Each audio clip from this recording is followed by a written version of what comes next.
pour revenir avec la face Ouais, sur Mars, ouais. Brian O'Leary, qui est en fait compte un ami de Carl Sagan, il a dit que Carl Sagan a truqué les données sur le visage de Mars. Euh, Parce qu'il a dit, and I quote, je vais le dire en anglais, If any ETs ever showed up on the Earth, it has been covered up. That's the only way we're going to be able to manage this, because if we can't, then it would be too much of a culture shock. Donc ça, c'était Carl Sagan qui a dit ça à son ami Brian O'Leary. Et en 1961, NASA a recommandé au gouvernement de cacher les phénomènes des UFO. Ouais, je t'ai envoyé justement un lien sur Facebook, là, si ma mémoire est bonne, là, c'est le nom du gars là, de la vidéo, le dernier article. Là, j'ai été faire, je me suis abonné à sa chaîne YouTube, là, je me rappelle plus son nom, là, parce que je l'ai lu qu'une fois. Mais Mm. ce gars-là, là, il fait des recherches intenses là, sur la Lune. Là. Il y a des gros engins qui checkent ça, puis ils checkent ça là, en dehors de la NASA, puis il compare avec des photos de la NASA qui floutent, là. Ils floutent, là, la NASA, la Lune, là. Ils floutent, là, vraiment, là, des parties. Il y en a des parties qui floutent pas, qui floutent à rien, puis il y a des parties qui floutent au bout. Puis c'est pareil pour l'article. Fait que la raison pour laquelle on parle de la face sur Mars, c'est à cause que dans l'histoire des Anunnaki, euh, ils sont arrivés sur Mars avant de venir sur Terre à cause qu'ils avaient. En fait, compte, la Mars était un escale pour eux, pour aller chercher l'or. En fait, compte, Mhm. pour pouvoir. Qu'il n'avait besoin. Exactement. Fait que, vu que leur planète apparemment le, fait 3000, ça prend 3600 ans pour que la planète fasse un Mhm. tour autour du Soleil.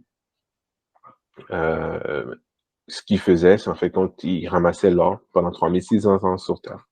Ils prenaient, l'amenaient sur Mars, et lorsque la planète repassait dans le système solaire, en fait, dans les planètes internes du système solaire, ils faisaient l'escale de la planète Terre à Mars, à Nibiru. Et c'est ça qui est arrivé, en fait, compte avec la face sur Mars. C'était la face de Alalu, Il était qui a été banni, tué. lui. Il était banni Ouais, parce à qu'apparemment, il y a mort. une histoire Il s'est battu. qui s'est battue avec Anu, je crois qu'il s'est pas rebellé, mais il a contesté Anu. Et puis, il a fait Il a quelque perdu. chose, puis il a perdu, puis à cause de ça, ben, sa face a été mise sur Mars comme une représentation. Mais ça, c'est une version. Il y a une interprétation qui dit que, en fait, compte, sa face, c'est pour célébrer qu'il a trouvé euh, L'or. l'or sur la planète Terre, Ouais, etc. ouais, ouais, ouais. Regarde, Ah, tout ce c'est qu'on peut-être sait, c'est qu'il y a une face sur ben, il y a Mars. peut-être la version de Enki qui a trouvé l'or, puis la version de Enlil qui a défié quelqu'un, puis il est mal représenté, puis l'autre il est bien représenté, puis on connaît jamais les deux côtés. La vraie histoire, hein. Peut-être Ouais. c'est un peu des bulles, on sait jamais. C'est toujours la même chose, hein, avec les histoires. Donc, Fait que c'est ça. Fait que les Anunnaki c'est arrivent ici, puis qu'est-ce qu'ils font, man? Ils s'installent où? Ils s'installent où? Mais il s'installe en Mésopotamie, en Irak, dans le Moyen-Orient, en fait, compte, et pour 300 édifier personnes. la ville Eridu, qui veut dire maison loin de la maison, home away from home, pour créer une civilisation. C'était le croissant fertile, c'était riche en flots d'eau. Ce qu'on appelle aujourd'hui, en fait, compte, le jardin d'Éden. Eden, c'est ça que je connais à peu près de Eridu. Ben, c'était une ville qui était faite, dans le fond, moi, de qu'est-ce que j'ai vu, là, c'était comme le frigidaire, là, tu sais, comme, ils sont arrivés, ils ont modifié certains animaux, tu sais, qu'ils trouvaient, puis ils ont rendu un petit peu plus adaptés pour eux, pour avoir des ressources. Je m'explique. Tu sais, les moutons, là, c'est mon meilleur exemple, là. Un mouton, là, mais ça n'aurait jamais survécu, là, un mouton, là. La laine, elle pousse à l'infini sur un mouton, là. Ça marche pas, là, dans la nature, là. Le mouton, tu le tombes pas pendant 1 an, puis Mais il vit pas d'avoir la misère à marcher. Exactement. Fait que ça fonctionne pas. Fait que ils ont fait, mettons, cette modification-là au mouton pour faire que la laine pousse à l'infini. Pour le blé, ils ont trouvé plusieurs céréales, puis ils les modifiaient pour les rendre plus productives, plus grosses et tout. Puis ils ont fait vraiment un jardin. Puis tu avais les Anunnaki, le workship, là, la main-d'œuvre, qui, eux, travaillaient. Travaillaient dans les mines d'or, travaillaient dans les champs pour la bouffe et tout ça. Puis, c'est ça. Ils étaient au Zimbabwe aussi, là. Ils se sont installés au Zimbabwe aussi pour creuser, là. Il y avait vraiment comme beaucoup d'or là, comme on le sait aujourd'hui qu'il y a beaucoup d'or au Zimbabwe. Au Zimbabwe, surtout au sud de l'Afrique, il y a quelque chose qui s'appelle les Bokoni Ruins, Bakoni Ruins. Je suis désolé. Ça démontre des mines. Ça a des formations comme si c'était des mines. Les formations géologiques, ça ressemble à des mines, mais ça a été érodé beaucoup sûrement. Pour trouver l'or, exactement. Puis, oh wow. Exactement. Okay. Les Bokani Ruins. On a oublié de dire, il faudrait spécifier que c'est Enki qui était au Zimbabwe et c'est Enlil qui était en Mésopotamie à Eridu plus précisément. Enki, justement, il était au Zimbabwe pour une certaine mission aussi, là, parce que ce qui est arrivé, c'est que la main-d'œuvre, les Anunnaki main-d'œuvre, il y avait un nom. Ijiji. Les Ijiji. Donc, ces affaires-là, ils se sont révoltés, puis ils voulaient plus travailler. Puis Enki avait remarqué justement des clans d'hommes de Cro-Magnon. Pas de Cro-Magnon, c'était des... Homo erectus. Homo erectus. Donc, les Homo erectus, il a pris une femelle, il l'a amenée à Enki, puis il a demandé, écoute, regarde ça, là, ça creuse, ça peut tenir des outils, ça se tient sur 2 pattes, ça ferait un maudit beau, une maudite belle main-d'œuvre.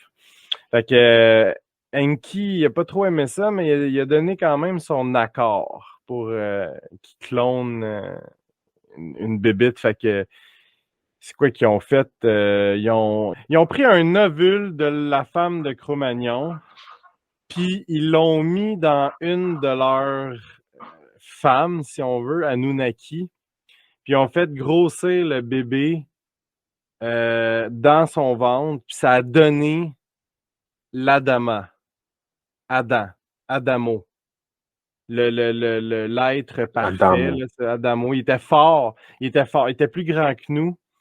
Il était fort, puis il était très, tu pouvais le convaincre là, de travailler au fouet, puis c'était pas, comment qu'on dit ça, là, il se révoltait pas du tout, comme, c'était facile à manipuler comme être. Fait que là, il commençait à cloner de tout ça pour faire du travail dans les mines, puis dans les champs. Puis ils se sont rendus compte que le clonage fournissait pas.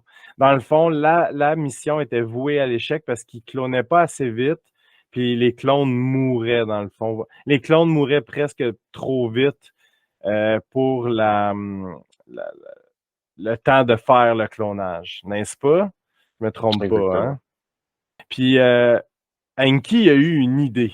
Il s'est dit, m'a réglé le problème en les faisant fertiles. Parce que jusque-là, l'Adama était infertile.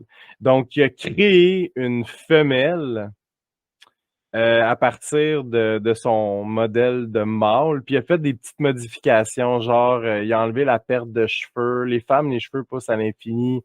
J'ai vu ça, là, il a fait des petites modifications pour, en tout cas, la rendre à leur goût. Ce sont des interprétations. C'est vrai, ben oui, c'est des interprétations, mais c'est le fun d'en parler. Mais bref, ça l'expliquerait bien des affaires. Parce que c'est un généticien, oublie pas, là. Puis tu sais, après ça, on sait qu'ils se sont reproduits avec nous. les Anunnaki, là. Il y en a mis enceintes, là. Il y a eu des enfants mis avec des pères ou des mères Anunnaki parce qu'ils faisaient ça avec nous, là. OK, mais avant Donc, qu'on rentre là-dedans, là, ça, c'est les Néphilim et les géants, etc., là. ouais, Pour exactement, continuer, exactement. C'est un autre podcast de 2 heures. On va en faire des podcasts. avant qu'ils fassent des êtres fertiles, quand ils ont quand Enki a décidé a De, décidé, mais de a prendre la été dit, décision de. Ah, il a mis son modifier. ADN. Attends, mais ça, on ne sait pas, mais il a modifié le génome de l'être, de l'Homo erectus, sûrement avec son ADN. Ou l'ADN, tu sais, dans la Bible, ça dit, Dieu a dit, tu es né de poussière et tu vas retourner en poussière, Mhm. dark red soil, la poussière. Donc, il y a beaucoup de similitudes qui rentrent là-dedans, là. Et puis, les êtres stériles qu'ils ont créés en premier, comme tu disais, que Ouais. fonctionnaient pas, ça a duré pendant des milliers d'années. Oh, oui, oui. C'est pendant très longtemps là, que ça, qui faisait des Des clones, clones. en fin de compte. Exactement. Jusqu'à temps que c'était plus, comme tu as dit, ils pouvaient plus continuer, là. Et là, ils ont décidé, Enki a décidé de faire des êtres humains qui peuvent se reproduire. Exactement. Puis c'est là que nous, l'Homo sapiens sapiens, on est arrivé avec C'était à peu près puis 200 000 200 ans. 000 ans qui Ouais. concorde exactement avec euh, le temps, genre, que notre boîte crânienne a grossi soudainement, que notre mâchoire a fait un bond pour laisser place à notre palais, puis tout. Il y a aussi beaucoup de travaux sur les gènes. Il y a un gène manquant qui est inexplicable, puis il y a beaucoup de pourcentage de l'ADN aussi qui disent qui sert à rien, là, ou ils n'ont pas trouvé pourquoi. Mais ça n'en parle pas de façon générale. La société, les connaissances, ça dit pas ces choses-là. Il faut vraiment les chercher. Puis ça serait l'ADN des Anunnaki, là, je veux dire, ce qui manque. Puis bon, ben c'est ça, il nous a fait mortels aussi, il nous a génétiquement modifiés pour pas qu'on vive 900 ans comme je pense l'Adamo vivait longtemps. Il vivait comme plus que nous, mais il était soumis l'Adamo. Tandis que nous, on n'était pas soumis, fait qu'il nous a fait vivre 100 ans seulement. Puis ça, c'était pour pas qu'on se rappelle trop des connaissances qu'on acquiesce avec le temps. Ouais, c'est exactement ce selon l'histoire, c'est qu'il voulait pas que euh, l'être humain, l'Homo sapiens, dépasse leur connaissance éventuellement. Ils nous ont fait à leur image, Hein. selon les histoires des Sumériens et Anunnaki.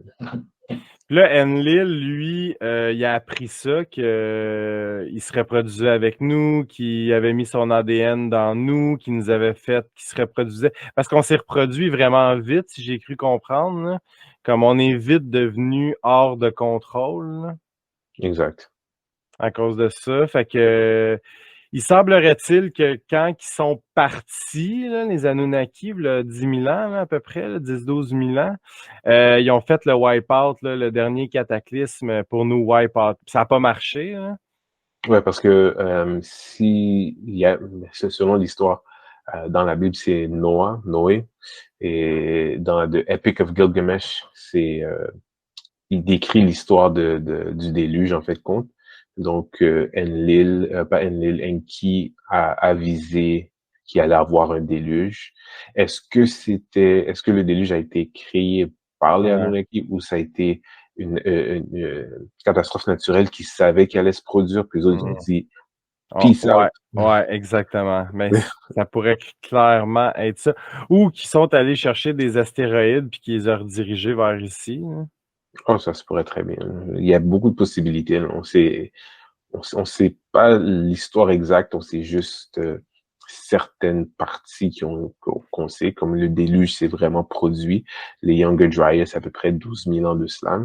Donc, Si vous et savez qui pas a c'est quoi causé, les Younger Dryas, allez chercher sur les Younger Dryas. Le 10 000 ans. yeah, c'est fascinant comme histoire. Fait Mais que c'est là, qu'il y avait, il y a eu deux visions qui s'opposent, qui se sont opposées chez les Anunnaki. ouais, la Il y a la vision d'Enlil. vision, exactement, et la vision de Enki. La vision Enki, tantôt, tu d'Enlil, l'as pas dit, là, mais Enki est représenté beaucoup par le serpent et le dragon. Fait que oui, exact, si jamais vous voulez faire les liens, ben, on sait que les cultures hindoues, chinoises, japonaises sont beaucoup représentées par le dragon et le le serpent. serpent.